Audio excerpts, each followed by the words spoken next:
6 horas e 19 minutos, no horário de Brasília. Nós vamos ver também no programa de hoje as informações de uma outra modalidade na nossa agenda de negócios, que é um leilão de gado de corte com uma entrevista sobre mercado. A gente vai falar desse evento que acontece amanhã em Sinop, no norte do Mato Grosso, com a transmissão do Canal do Boi. Para nós começarmos o Pecuária BR de hoje, vamos mostrar o trabalho de uma empresa parceira comercial nossa, a Cargill, no seu segmento de nutrição animal.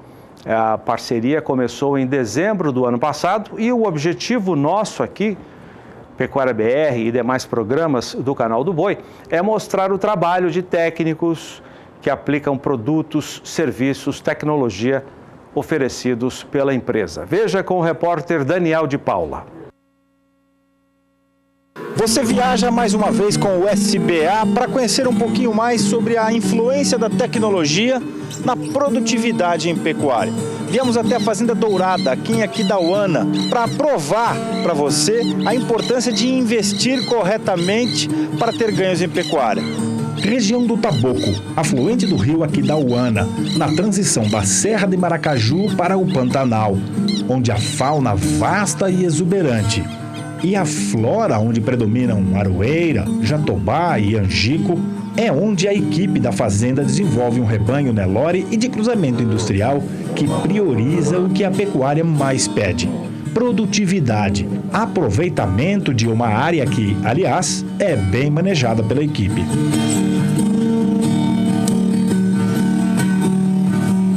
O rebanho desenvolvido por Nelson Fialho na Dourada é superior a 1.500 matrizes Nelore, entre as primíparas que se avolumam com cada vez mais precocidade, graças ao desafio vencido com o auxílio de uma nutrição que visa devolver a qualquer pecuarista o investimento feito em resultado.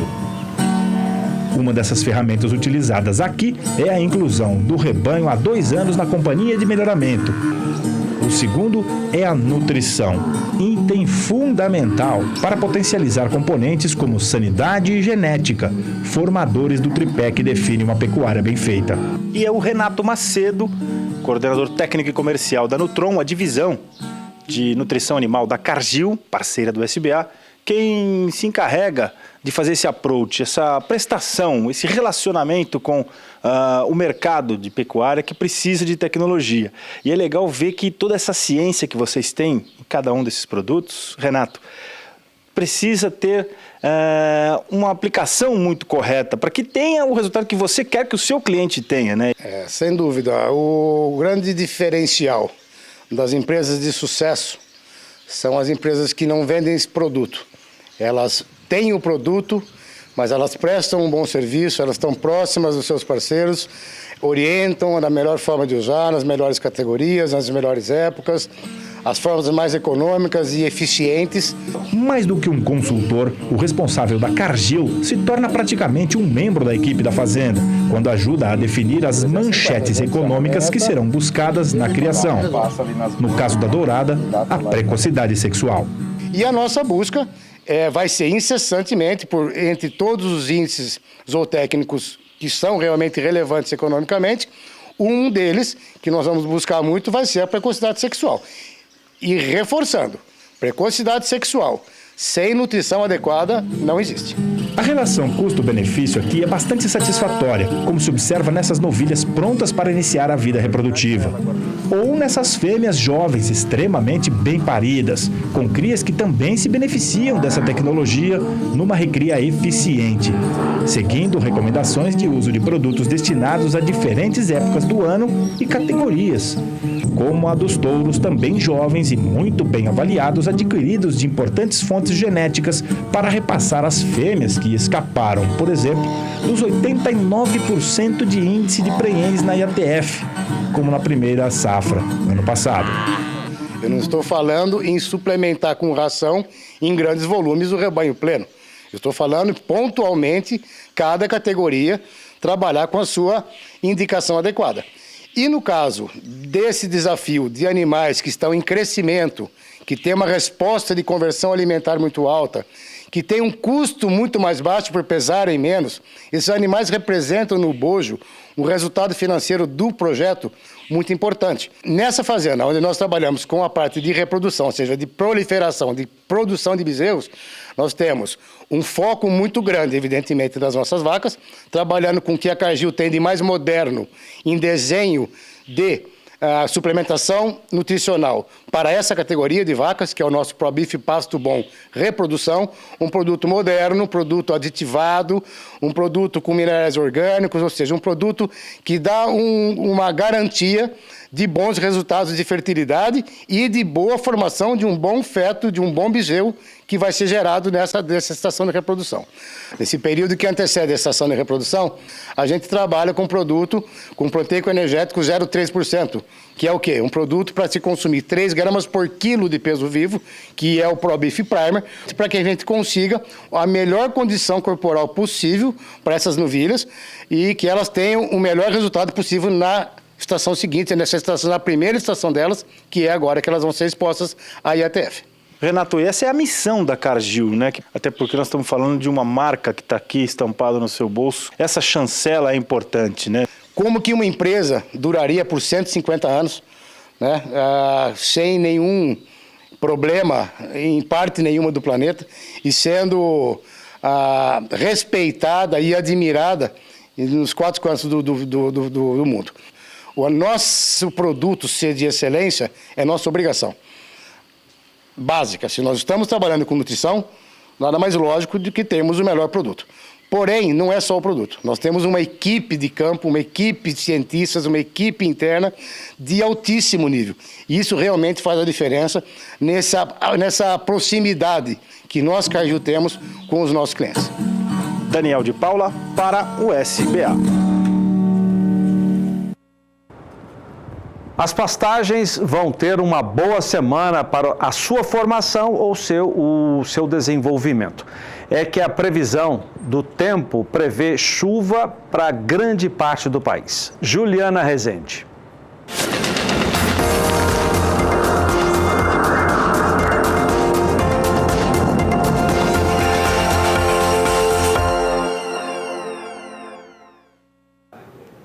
Ao longo dos últimos dias, as instabilidades seguiram fortes em algumas áreas de pastagens do centro e norte do Brasil. Então, com isso, a umidade do solo aumentou bastante. Nos próximos 5 dias não vai ser diferente. Ainda segue chovendo de maneira bastante expressiva nessas áreas mais escuras do mapa, sudeste, centro-oeste, região norte e nordeste, é que devem receber as pancadas mais fortes. Acumulados que ficam em torno de 70 milímetros no Tocantins, no estado do Mato Grosso, sul da região norte também, ainda também na faixa norte da região nordeste.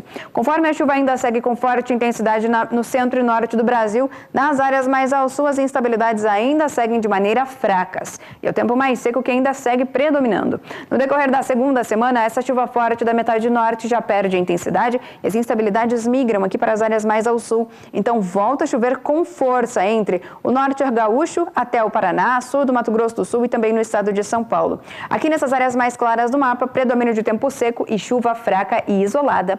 Ao longo do terceiro e último período, as instabilidades se espalham por todo o Brasil e, de maneira geral, é uma chuva bem distribuída. Então, no decorrer das próximas semanas, as áreas de pastagens do Brasil ainda recebem pancadas abrangentes. Com isso, o solo ainda segue bastante úmido e beneficia grande parte das áreas de pastagens da região.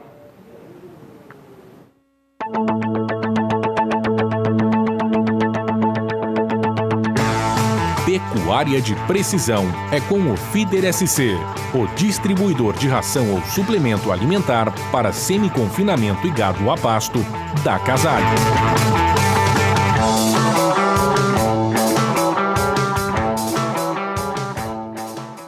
O Feeder SC é um equipamento voltado para pecuarista que faz uso da suplementação a pasto. Esse equipamento é extremamente importante para a atividade. O pecuarista que faz uso da suplementação a pasto, atualmente, ele é necessário que ele tenha o Feeder SC. O equipamento é um equipamento focado diretamente no pecuarista que faz suplementação a pasto. O produto, você começa a ter gestão de toda a dieta fornecida. O grande gargalo no ano de 2016 para a pecuária foi a dieta. Se você não tiver controle do carregamento, descarregamento, o que foi dado, começar a enxergar os seus erros, você não consegue ter eficiência na sua atividade. O feeder é dotado do sistema Geopack Control, o qual no final do dia você conecta o pendrive no GPS, que tem uma balança integrada, coloca no seu computador, através do Google Maps, você tem um mapa diário do trajeto que o seu funcionário fez, você vai ver aonde o operador errou, o que ele colocou a mais em cada praça de alimentação e se ele cumpriu o trajeto que foi proposto. O equipamento tem outras vantagens, além dessa gestão. A questão da durabilidade, que é uma tradição dos equipamentos Casale. O equipamento é inteirinho galvanizado a fogo, interno e externamente,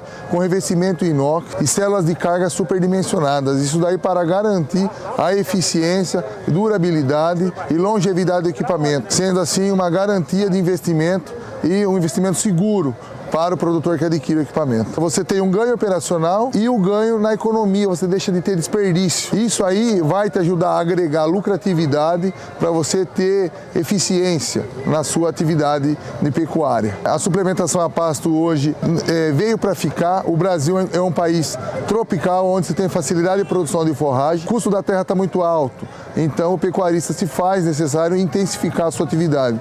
E a intensificação da pecuária passa pela Casale. No caso da extensiva, com o feeder você suplementando, você coloca mais animais por área e tem maior lucratividade.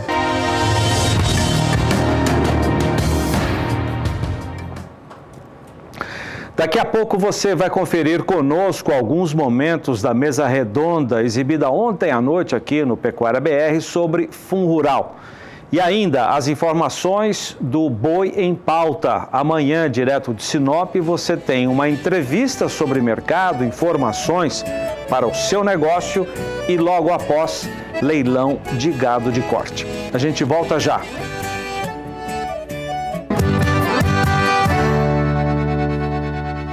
Seis horas e 34, agora direto da Bolsa em São Paulo, as informações do mercado financeiro. Vamos começar com Walter Pulga Júnior. Boa noite, Pulga. Como é que ficou o dólar hoje?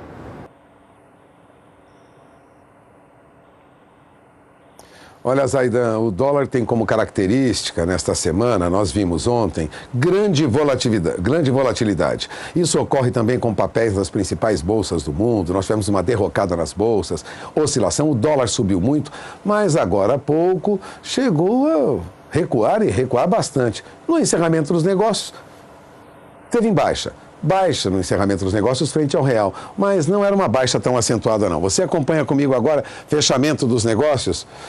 Dólar comercial é negociado a R$ 3,24 mais 70, uma leve queda de 0,03%, portanto, perto dos números que o mercado esperava. Se bem que hoje o que nós tivemos foi dólar em alguns momentos operando, Zaidan, perto de R$ 13,30. Chegou a tocar a faixa de R$ 3,29. Portanto, não é surpresa se amanhã ou depois nós tivermos uma nova alta para o dólar. Mas, por enquanto, o dólar patina aí nesses valores um pouco mais baixos, bem próximo aí de R$ 3,25. Não descartam os analistas, no entanto, uma possibilidade de um novo repique. Mas é esperar o mercado se acalmar lá fora. As bolsas cederam muito nesta madrugada na Ásia, tiveram uma recuperação hoje depois de uma baixa ontem. É esperar um pouco para o mercado se acomodar agora em meados de fevereiro. É com você. Pulga, obrigado. Pulga volta daqui a pouco da Bolsa em São Paulo com as informações preço do milho e também preço do bezerro e do boi gordo. Uma das novidades na nossa agenda de negócios em 2018 é uma parceria com a Ricardo Nicolau Leilões, direto de Sinop, onde praticamente uma vez por semana nós temos um leilão de gado de corte, com a novidade de que esse leilão sempre virá antecedido de uma boa entrevista com um especialista, com um produtor que conhece muito bem o mercado pecuário, o mercado do agronegócio. E amanhã nós teremos o Boi em Pauta, direto de Sinop. Para essa parceria, nós instalamos uma unidade móvel de transmissão em Sinop e é de lá que vem as informações, a difusão de informações e a oportunidade de negócios com gado de corte. Quem está lá agora em Sinop é o Arnaldo Campos, nosso amigo. Arnaldo, muito boa noite. Quais são as informações? Quem será o convidado para a entrevista amanhã aqui no canal do Boi? Boa noite, Zaidan. Boa noite aos amigos que nos acompanham nesse momento pelo canal do Boi. Zaidan, é sempre um prazer estar no seu programa, tá? Sei que é um jornalista renomado, gosto muito de assistir você e é um prazer muito grande poder entrar aí dentro do seu estúdio, dentro da sua casa. Mas amanhã, Zaidan, nós teremos o Helder Bruno. O Helder vai falar um pouco, ele é engenheiro agrônomo, vai falar um pouco sobre a região aqui, a região norte, médio norte do estado de Mato Grosso, um engenheiro muito conceituado, falar de produtividade. Então, assim, a gente está com uma expectativa muito grande para essa entrevista. E o Boi em Pauta, como você frisou muito bem, ele leva a informação e o negócio. Nós acreditamos que a informação tem um valor muito grande. No mundo que a gente vive hoje, a tomada de decisão depende de informação cada vez mais pautada em pessoas que estudam, né, o mercado, que estudam as novas tecnologias. E é isso que a gente procura trazer, sempre uma referência para essas entrevistas, referência essa que vai levar essa informação de qualidade ao nosso produtor. Iniciamos com essa entrevista de 30 minutos e logo após a entrevista, então, Zaidan, teremos 1.050 animais filmados aqui na região médio-norte, norte do estado de Mato Grosso. Nós temos animais filmados em Carlinda, ali próximo à Alta Floresta. Nós temos animais filmados aqui em Nova Guarita. Nós temos animais filmados em Juara. Temos também animais filmados aqui próximo a Itaúba. Queria frisar aos amigos de casa que nós temos um leilão com muita qualidade, mas muita qualidade mesmo. Grandes produtores, pecuaristas estão participando desse leilão, então é um leilão bastante aguardado. São 1.050 animais de mais de uma qualidade extraordinária. E eu vou aproveitar rapidinho para mostrar para você um pouquinho dessa qualidade que a gente tem. Coloca para a tela para mim o lote G7, fazendo um favor, Felipe, vamos mostrar lá para os amigos de casa. Tá aí, ó, falava em qualidade, vem por conta da JP Agropecuária, um gadão, a JP vai vender 261 animais e a bitola é essa, viu? A bitola é essa. Esse é o lote G07 com 9 arrobas, com 9 meses de idade, com 9 arrobas, uma arroba por mês. Esse é o bezerro 18 que a gente fala, né? 18 meses, 18 arroba, chega na frente, um gado diferente. Vamos ao G03 para mim, Felipe. Felipe já vai colocar na tela lá o lote G03. G03 também, um lote de fêmeas agora, filmados ali em Cotriguaçu, então oportunidade de comprar fêmeas Nelore, de muita qualidade. Queria agradecer o Éder lá pela filmagem dos animais, a equipe da Agrochalon lá de Cotriguaçu. Tá aí um gadão, são 168 fêmeas nessa mesma localização, gado para fazer matriz, um gado para engordar e participar desses protocolos aí, desses abates precoces, uma carne mais valorizada, né? Então tá gado muito bem localizado, muito bem apartado, muito bem filmado pela equipe da Ricardo Nicolau Leilões, juntamente com a Agrochalon. Queria chamar a atenção agora para o lote L04, por favor, Felipe, o L04.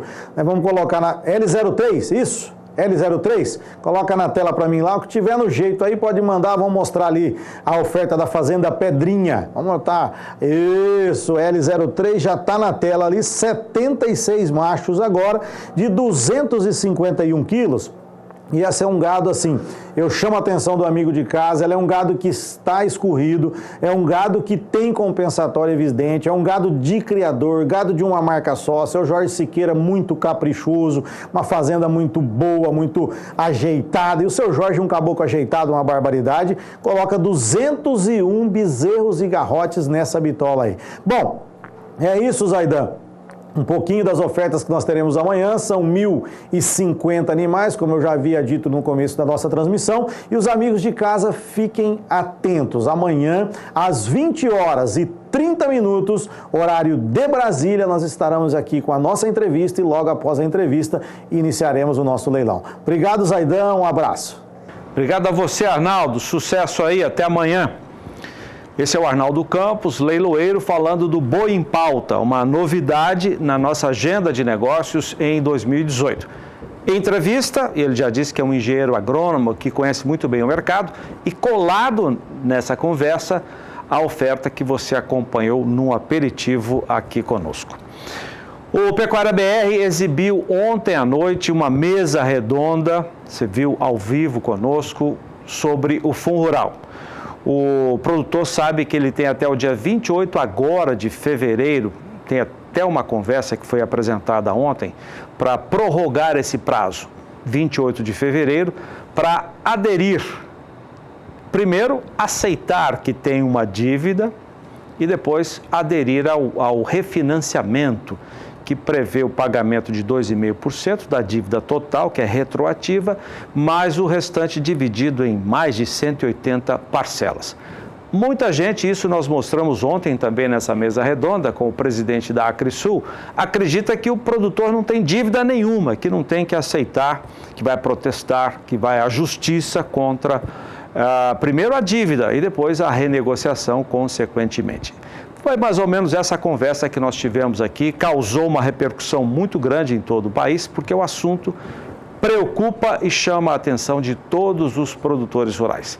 Estiveram conosco o Dr. Sebastião Rolon, que é advogado especialista nesse assunto, também advogado Lucas Xavier e o presidente da Acrisul, Jonathan Barbosa. Estivemos também eu e o João Pedro, que é o nosso comentarista. Vamos a alguns momentos dessa mesa redonda.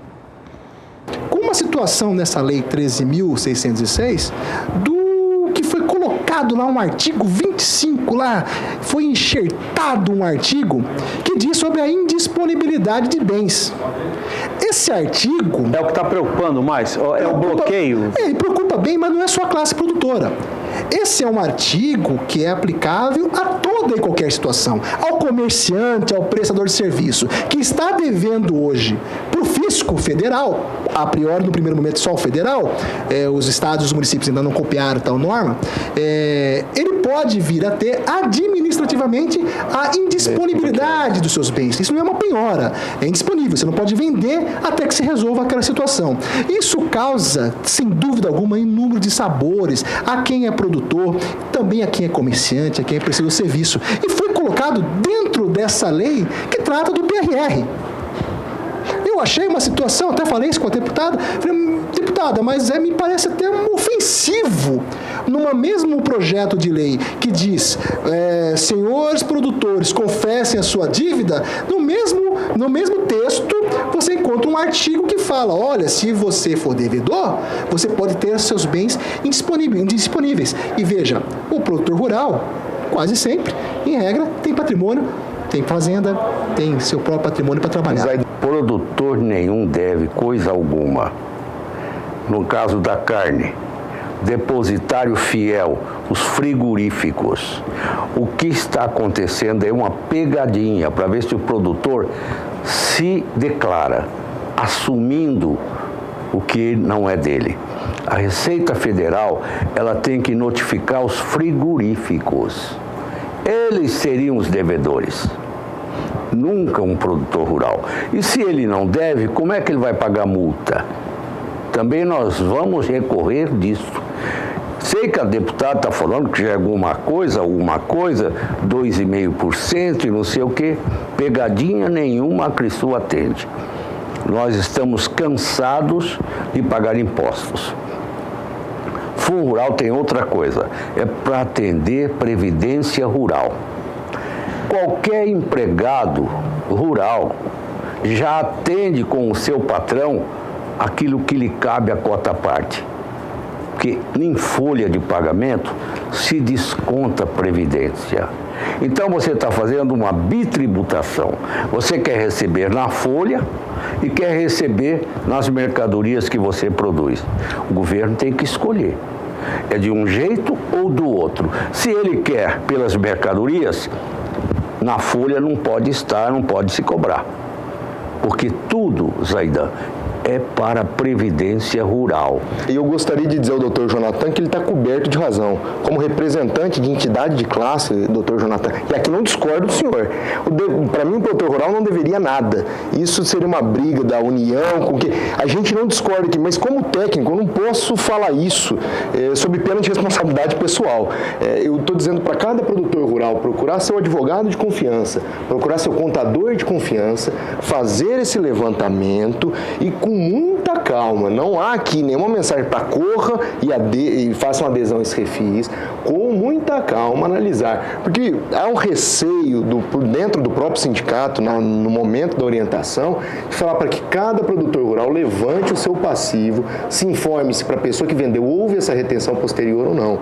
Então, momento de calma, está próximo ao imposto de renda, os contadores devem odiar isso que a gente está falando aqui, mas é um momento que o produtor rural precisa ter calma, levantar todos os livros fiscais desses últimos anos e aguardar que haja uma prorrogação, espere até o final para essa adesão, se optarem pela adesão, espere até o final, porque pode ter queda de veto e há julgamentos no STF que há quem diga que possa sair nesse ínterim, por conta da responsabilidade da nossa Suprema Corte nesse tema.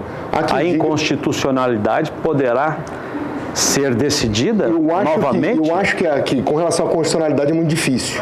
É muito difícil. Mas há quem diga, os otimistas ao extremo acreditam que possa haver um compromisso do STF com o setor produtivo e dizer que seria daquele julgamento para frente a dívida dos produtores. E, enfim, não só dos produtores, mas de quem adquiriu o produto do meio rural. Então, a gente não pode, que a gente está numa suposição só. Não há como passar uma segurança. Mas então que façam com calma esse levantamento e esperem até o último momento para a adesão desse refis. Pois é, trechos da mesa redonda exibida ontem aqui no Pecuária BR.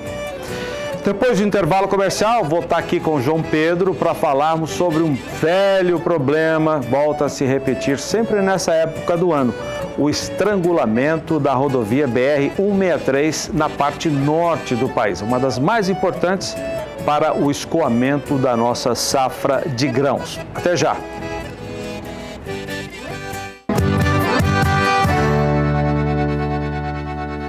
6:50 no horário de Brasília, começou agora há pouco na Sociedade Rural Brasileira, na capital paulista, uma reunião emergencial para discutir o seguinte assunto: a exportação de gado em pé. Depois de idas e vindas na justiça, liberação, proibição, o assunto mereceu essa reunião. E antes dela, Walter Puga conversou em São Paulo também com o consultor Maurício Nogueira, que participa dessa reunião. Daqui a pouco você acompanha a conversa aqui conosco. E eu estou aqui com o João Pedro para falar de um velho problema, a rodovia BR-163 da parte norte, uma das mais importantes para o escoamento da nossa safra de grãos pelo centro-oeste do país, que está com um trecho em obras. Você se lembra do ano passado? Vamos até mostrar imagens. O estrangulamento que deu, muita gente ficou dias e dias parados, muita gente ficou parada, na verdade, nesse trecho norte da rodovia, e ela volta a ser destaque, João. Faz 30 anos, Adão. Faz 30 Só? anos. 30 anos que você promete. Então o ano que vem termina, o ano que vem termina. Então, os últimos 3, 4 anos é o ano que vem. Faltam 100 e poucos quilômetros, tem uma área lá, uma região chove muito, uma região chove mais de 2.500 milímetros por ano. Os caminhões carregados, essas carretas bitrem não tem tração, elas só tem tração no cavalo, elas vão lavrando a estrada. Aí tem locais que tem que ser esteira para puxar. É um absurdo isso. Absurdo. O de Brasília, o Odacil Canepa, acompanhou no DENIT. Como é que está o andamento dessa obra? Vamos ver o que o departamento tem a dizer. Acompanhe. O tráfego na BR-163, no estado do Pará, permanece parcialmente interditado para caminhões carregados. O trecho é em Novo Progresso. Nesta semana, a interdição rumo aos portos obrigou caminhoneiros a uma espera média de 125 horas. A execução da obra está sendo comandada pelo Exército. São mais de 200 pessoas envolvidas. Segundo o DENIT aqui em Brasília, o fechamento da BR-163 é preventivo. O DENIT, junto com o Exército, ele faz um fechamento prévio para fazer as obras de manutenção para devolver a trafegabilidade. Então, hoje, você não tem ninguém lá desassistido da questão da operação do tráfego. Existem 4 pontos de monitoramento, pessoas fazendo relatórios que são postados 2 vezes ao dia num site que nós criamos e, além disso, esses boletins são disparados para embarcadores, transportadores, tradings, produtores de soja. Então nós temos boletins diários da situação de trafegabilidade desse trecho. Especialistas do setor de infraestrutura garantem que a operação do Exército e do DENIT é necessária e que está sendo feita até mais organizada do que no ano passado. Agora, hoje cedo, por exemplo, 540 caminhões já foram liberados para passar. Então, o que está acontecendo é isso. Ele está sendo liberado por partes, né? Ele está cuidando desse trecho, está fazendo pareciga, está fazendo todo o trabalho de monitoramento e está fazendo obra. E está retirando os caminhões também que têm problema de subir a serra, né? Ainda faltam 65 quilômetros para a conclusão da obra. Odacil Canepa para o SBA. Pois é, João, pelo que disse o DENIT, a situação está melhor ou menos ruim do que no ano passado? Não, o trabalho que eles fazem é segurar caminhões, ou seja, quando chove muito e começa a atolar, eles trancam os caminhões. É menos ruim do que o cara ficar atolado lá no meio do sem água, sem alimentos, sem nada. Agora, o absurdo é que faltam 65 quilômetros e faz 3, 4 anos que faltam 65 quilômetros. A ideia era que o Exército assumisse e acabasse o asfalto. Parece que não aconteceu. E agora, também a questão da concessão do trecho Sinop-Miritituba, ou Sinop-Santarém, não sei se vai ser total, também está indefinido. O governo era para ter lançado esse projeto, essa concessão, para que uma empresa assumisse, porque daqui para frente não é só acabar os 65, é conservar os 900 e pouco estão prontos. Porque se não tiver manutenção naquela região, é complicado. Chove muito, tráfego pesado, são 4, 5 mil carretas por dia. E lá se montou em Miritituba um centro hidroviário. Tem 6 terminais hidroviários funcionando. E que cada comboio leva até 30 mil toneladas, ou seja, meio navio Panamax. Então, é um fluxo de carga muito intenso e não pode ficar esperando o trator de esteira para puxar a carreta, não vai dar certo isso. João, nos últimos dias você tem mandado muitos estudos sobre o dinheiro que o Brasil gasta administrando o Congresso, administrando o Judiciário, o auxílio moradia, que agora é a questão que foi levantada pela Folha de São Paulo e todo mundo está falando. Prejuízos também com a safra, com o agronegócio, por causa de gargalos assim. Você tem números, você tem estudos? Olha, Jardão, prejuízo para o Brasil, para a sociedade brasileira. É um absurdo. Nós fechamos 2017 com um déficit de 268 bilhões de reais na Previdência. Só que a Previdência, ela tem 38 milhões de assalariados pelo INSS, cuja média não chega a R$ 1.600 por aposentado. Em compensação, o Judiciário tem a média é 28 mil reais. No Legislativo, 26 mil reais. Ou seja, a Previdência é um Robin Hood às avessas. Tira de quem precisa e passa para uma elite que recebe pensões nababescas. Então, esse dinheiro, esse déficit, é o que falta. Hoje saiu a publicação, estava vendo a publicação de tudo que foi investido em infraestrutura e transporte, 10 bilhões. Ou seja, o déficit da Previdência é 26 vezes mais que tudo que foi investido em transporte. O país não cresce, o país não consegue gerar emprego. O país não tem dinheiro para fazer as coisas. Não tem dinheiro para fazer as coisas. Então, é uma questão de injustiça social. E o pior é que parece que os parlamentares não estão preocupados com essa questão. E esse déficit só aumenta e de forma expressiva, ano após ano. Porque todo aquele que chega no tempo atual que pode se aposentar, vai pedir aposentadoria. E só que não tem dinheiro para todo mundo. Isso acontece na União, acontece com os estados, Rio de Janeiro, Rio Grande do Sul, Minas Gerais, e vai acontecer com os municípios também. Ou seja, é uma falência múltipla dos 3 estágios de governo na federação. Obrigado, João. Nosso podia ser melhor, mas infelizmente temos que mostrar isso. É a verdade, né? É a verdade. Vou chamar o Rafael Ribeiro, analista da Scott Consultoria, para falar sobre o atual momento, o mercado do milho aqui no país. Olá pessoal, eu sou Rafael Ribeiro, sou zootecnista e consultor de mercado da Scott Consultoria. Vou falar um pouco sobre o panorama aí do milho nessas primeiras semanas agora de fevereiro de 2018. Né? A gente ainda tem a questão do clima dando sustentação às cotações aqui no mercado interno, o atraso em relação à safra passada, né, em função da umidade do solo, principalmente no Brasil Central e também no Paraná, acaba dando uma sustentação aos preços aqui no país. Né? Na região de Campinas, em São Paulo, a gente tem aí o milho cotado em R$ 32 e R$ 33 reais no mercado físico, o preço aí por saca de 60 quilos, e com relação à situação aí de colheita da safra de verão e também plantio da safra de inverno, nós temos no Paraná, até então, 1% da safra de milho de verão colhida, né, os trabalhos estão atrasados em relação à safra passada, da área semeada no verão no estado, 84% das lavouras aí de milho estão em boas condições, 15% em condições medianas e 1% em condições ruins. E com relação ao milho de segunda safra no estado, até então, segundo os números aí do Departamento de Economia Rural do Paraná, 2% da área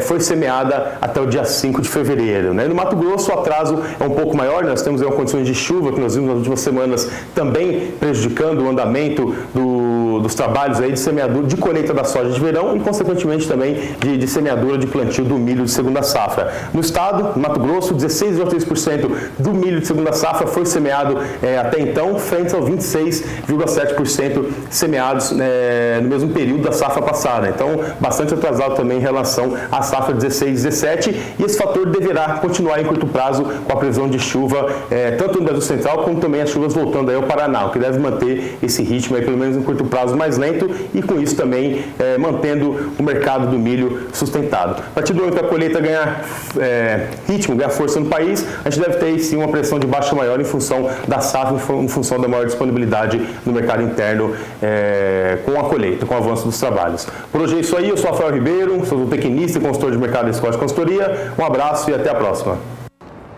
Obrigado, Rafael. Voltar a São Paulo com o Pulga. Ô Pulga, como é que ficou o preço do milho hoje, negociado aí, os indicadores, mercado futuro?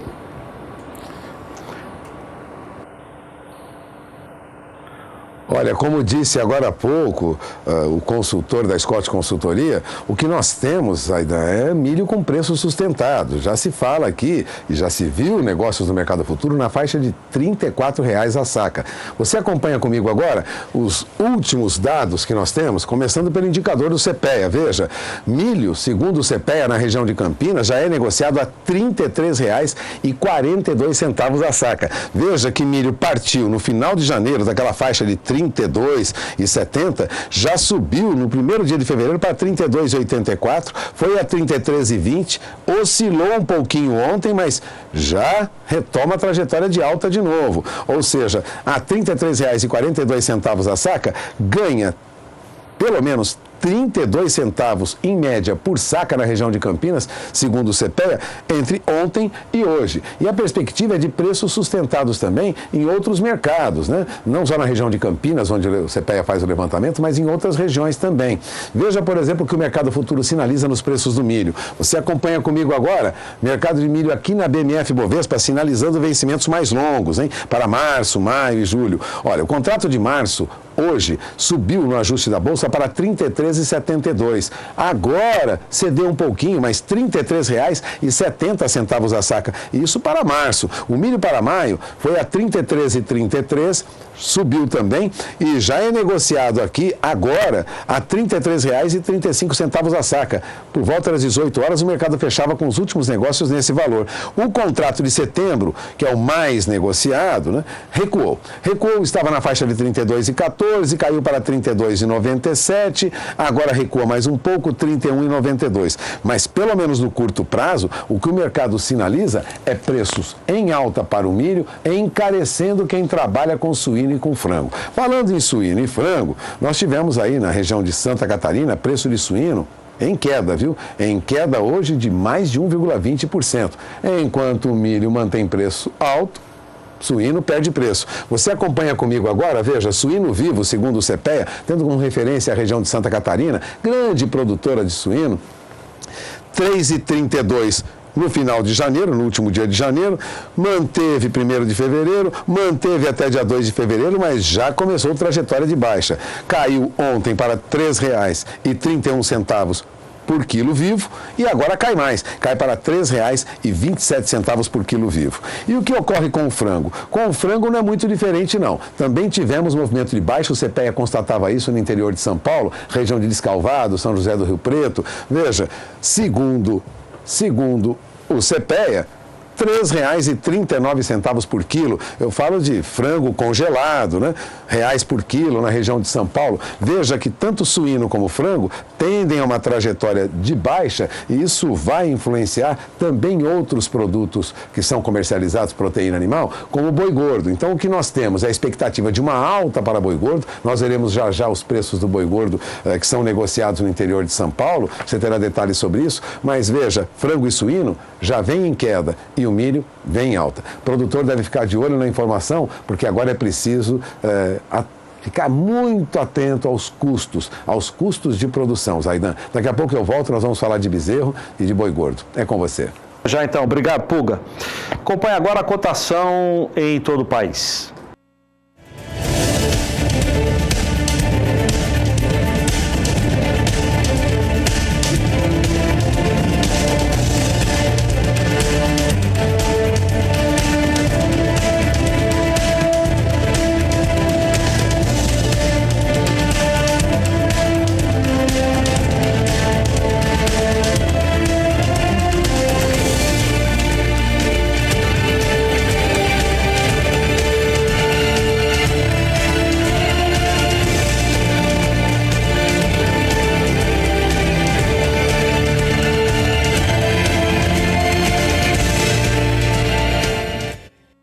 Depois do intervalo, os preços do bezerro e do boi nesta terça-feira. Até já.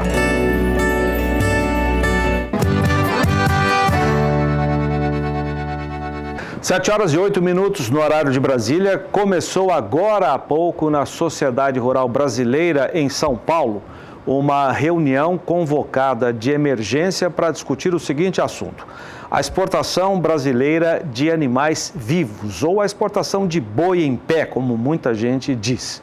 Isso tudo motivado por recentes acontecimentos. Vamos recordar que na semana passada a Justiça decidiu interromper a viagem do navio Nada, atracado no Porto de Santos, você vê as imagens, com mais de 25 mil cabeças de bovinos. Esse navio teria como destino a Turquia.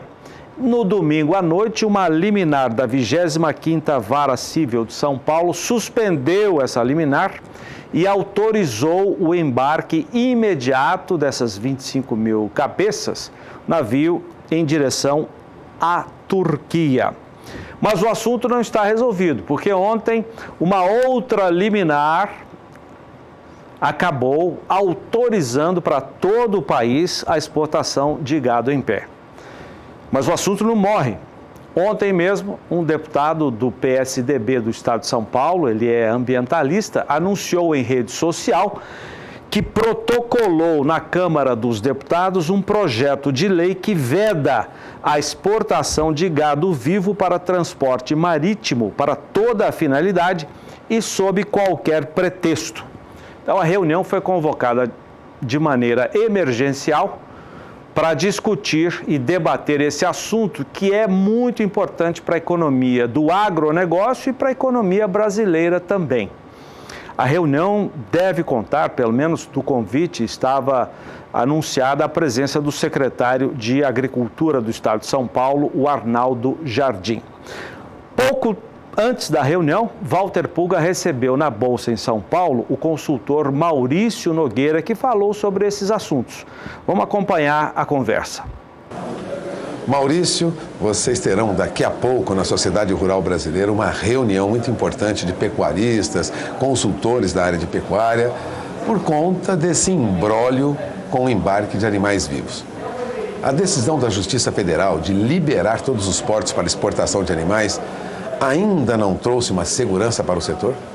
Bom, Puga, o que preocupa o setor, né, além dos eventos todos recentes, né, esse é só mais um deles, é toda essa aparente perseguição aparente não, né, essa evidente perseguição com o setor dinâmico, que está num momento interessante, que a pecuária está se encontrando está passando a ser produtiva, está passando a ser muito mais focada em resultado, está seguindo o caminho da agricultura e a gente vai levando um monte de paulada. Então, mesmo se resolvendo os problemas, nós já tivemos a notícia que um deputado protocolou um projeto de lei para proibir toda a exportação de gado em pé do Brasil. Quer dizer, você estrangula parte do setor. Isso não é inteligente.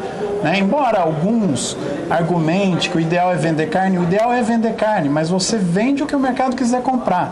O pessoal parte do pressuposto que se você não vender esses bois, o comprador vai comprar carne nossa. Não vai, ele vai comprar boi de outro lugar, né? Ou não vai comprar.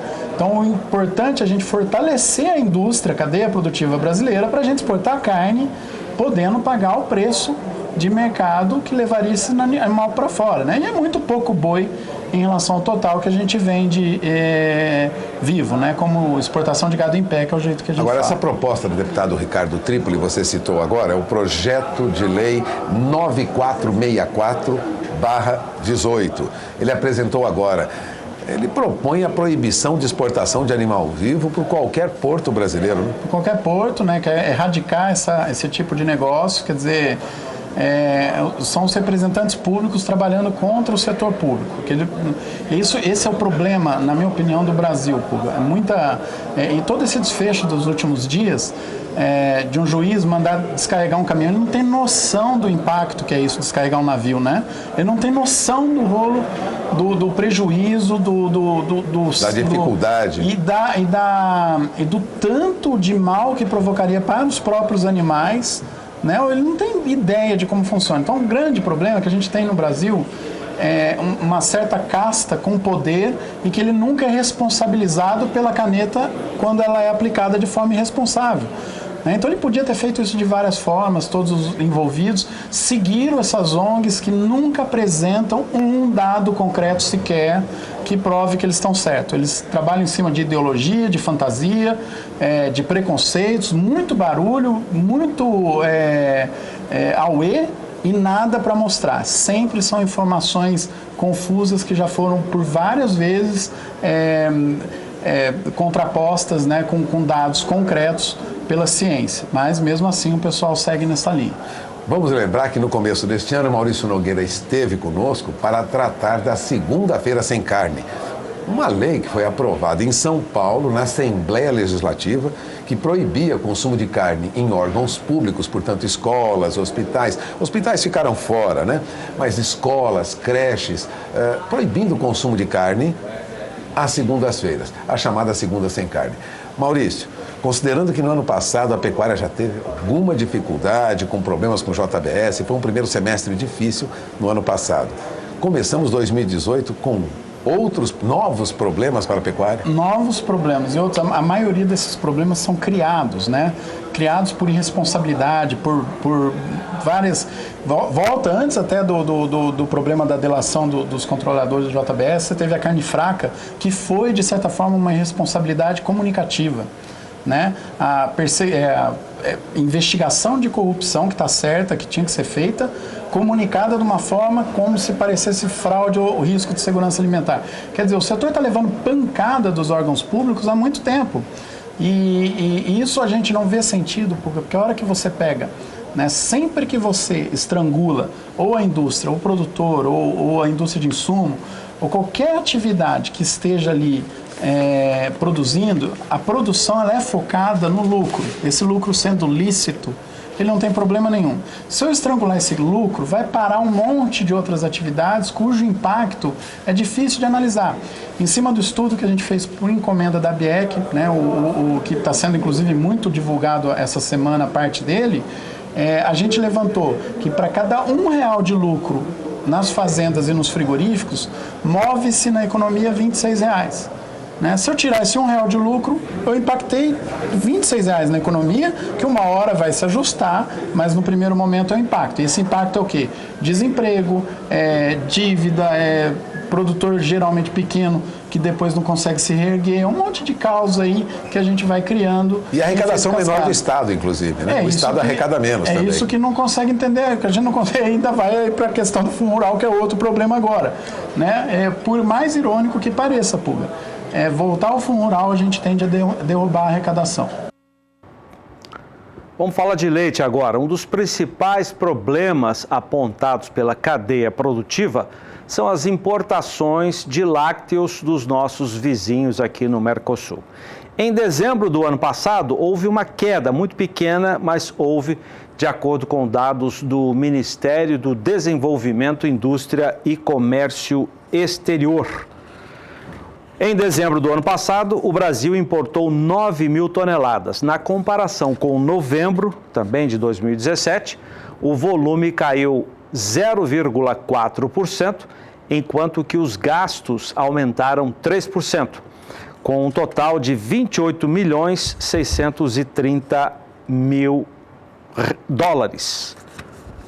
Mas na comparação com o mesmo período de 2016, ou seja, dezembro, o faturamento caiu 52% e o volume caiu 53%.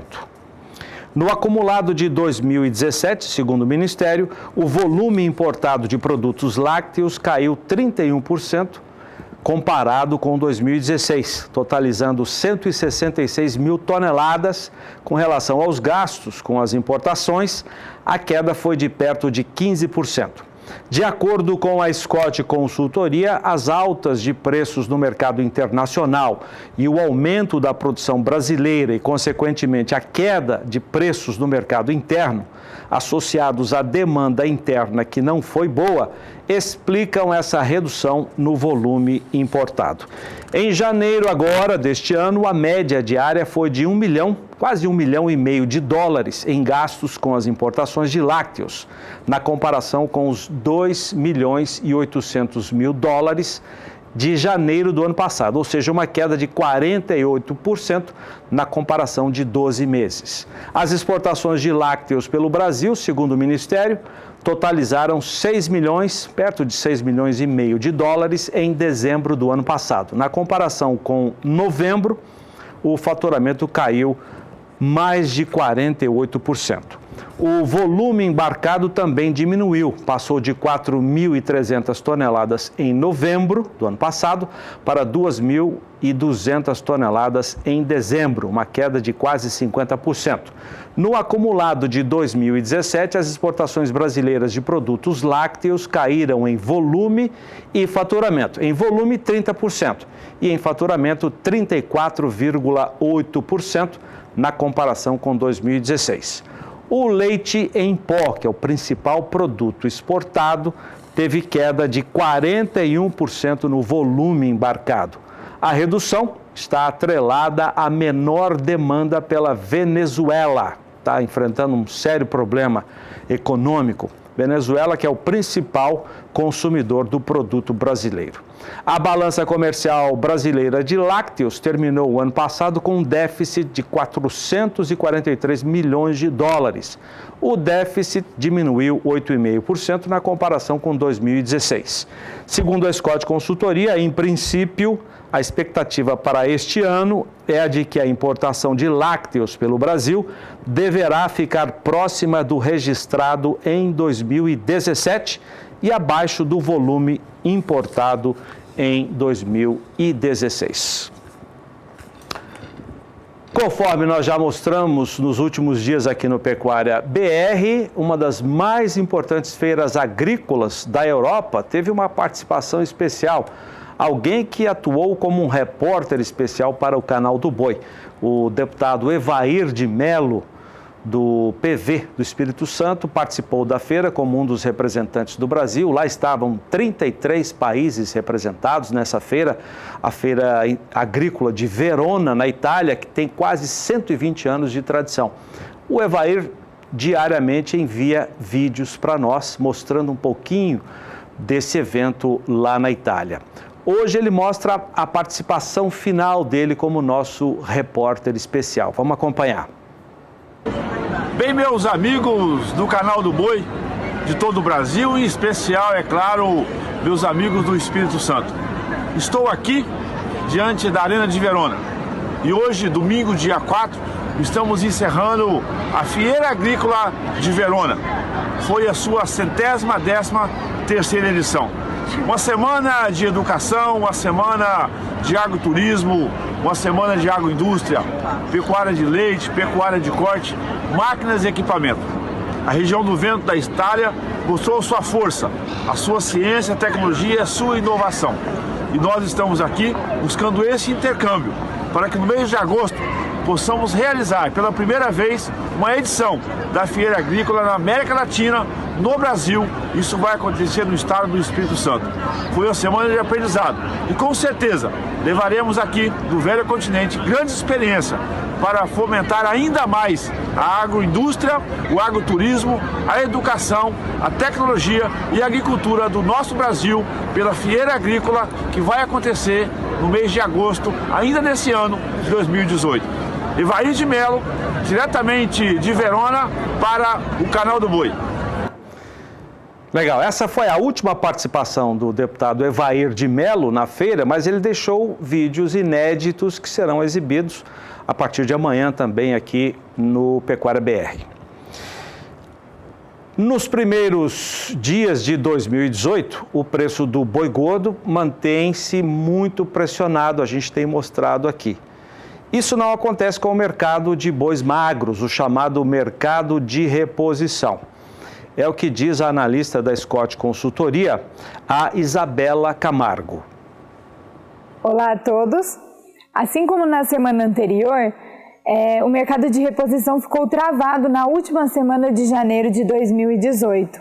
Apesar da boa qualidade das pastagens, a queda em relação ao mercado do boi gordo resultou em afastamento dos compradores do mercado de reposição. O que vale destacar é que, apesar desse menor volume de negócios, os preços ficaram firmes no mercado de reposição. Isso porque o invernista e o recriador, ele consegue manter seu animal nas pastagens e oferecer preços acima da referência. No balanço semanal, na média de todas as categorias de machos e fêmeas anelorados pesquisados aqui na Scott Consultoria, os preços ficaram em média 0,6% maiores.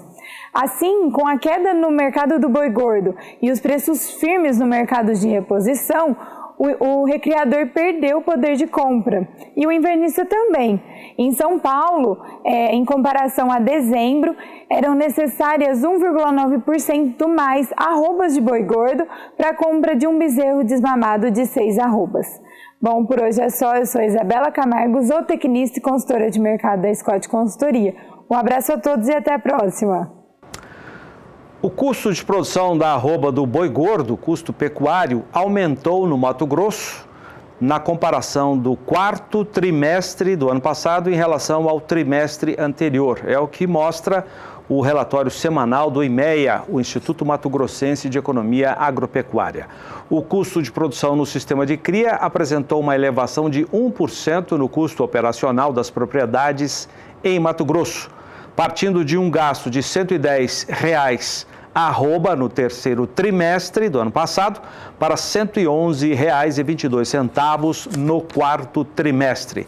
De acordo com o IMEA, o aumento foi puxado principalmente pelos gastos com custeio do sistema, com destaque para a suplementação com sal mineral e aquisição de animais como tourinhos e vacas solteiras, que subiram os tourinhos 3,19% e as vacas 11,5%. no período analisado, ou seja, terceiro e quartos trimestres. De acordo com o IMEA, ainda que a variação no custo operacional tenha sido leve, o criador deve permanecer atento com seus gastos, para estar sempre preparado para possíveis solavancos que possam vir a acontecer, de acordo com o relatório. Assim como na cria, o sistema de recria e engorda registrou alta no custo operacional na comparação entre o quarto e o terceiro trimestres do ano passado.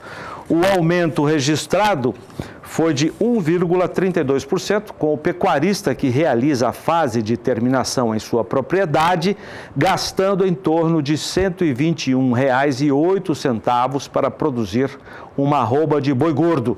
Esse gasto, segundo o IMEA, excessivo do pecuarista, foi puxado principalmente pela valorização no preço do bezerro de desmama, que subiu quase 3% no período analisado. Segundo o IMEA, apesar de ter gastado mais para produzir o animal, O pecuarista de Mato Grosso observou no quarto trimestre do ano passado um alívio em suas contas, visto que o preço da venda do boi gordo valorizou 6% no período, melhorando assim suas margens de comercialização. De acordo com o IMEA, o recriador ou engordador termina 2017 extraindo conhecimentos dos impactos de uma grande crise externa em seu fluxo de caixa e já pode iniciar a busca por maneiras de mitigar, ou seja, diminuir a exposição aos riscos. Segundo o boletim semanal divulgado ontem, a cotação do boi gordo registrou queda de 0,33% na semana anterior e o preço médio semanal ficou em R$ 131,24 a arroba. O preço da arroba da vaca, também pronta para abate, ficou perto da estabilidade, com cotação média de R$ 123,11.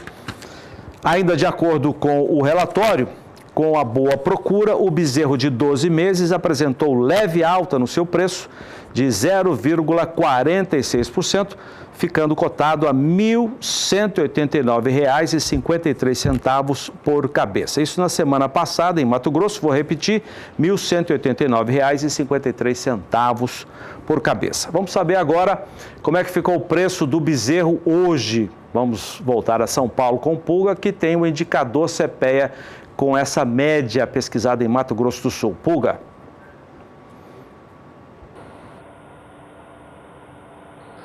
De fato, Zaidão, o que nós temos são números em alta, viu? Para ter uma ideia, a alta hoje foi de quase 2,5% no indicador do CPEA. Você acompanha comigo os números apurados pelo CPEA, tendo como referência, lógico, Mato Grosso do Sul, você lembrava isso agora, em média R$ 1.166,66 por cabeça. Ou seja, entre os dias 5 e 6, um salto de quase 2,5% no valor médio, o que traz hoje o bezerro em alta no Mato Grosso do Sul de 1,95%. Isso corrobora, lógico, né?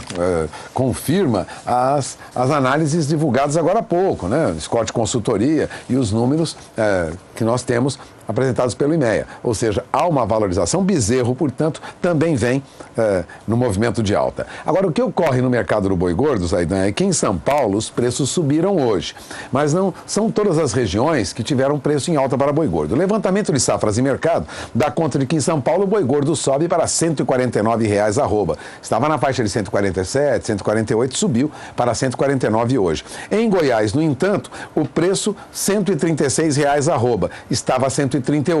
Então, a média apurada por safras e mercado apresenta baixa em Goiás. Em Minas Gerais, em média R$ 139,00 arroba, também em alta. Estava a 138 no recente levantamento. Agora subiu para 139. No Mato Grosso do Sul, no entanto, R$ 133,00 arroba em média, considerando o levantamento de safras e mercado. Estava acima disso. Na região de Dourados estava 136, já caiu agora para 133. Agora, no Mato Grosso, estável. Os números de safras e mercado apontam aí, em média, R$ 133,00 arroba. E o que acontece no CPEA, né? O CPEA constatou que boi gordo no interior de São Paulo é negociado em média a R$ 144,90 arroba. Uma alta entre os dias 5 e 6 de fevereiro, né? Mas isso só diminui a baixa do boi gordo, porque neste mês a queda ontem era de 1,10%, agora com essa alta a queda é menor, é uma queda de 0,75%.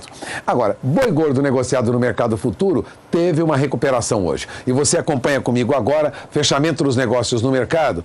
Veja, boi gordo negociado aqui, vamos lá, número 8 aqui. Boi gordo, Bovespa, alta de até 0,87%. Eu tenho na tela, agora você acompanha comigo, últimos negócios, né?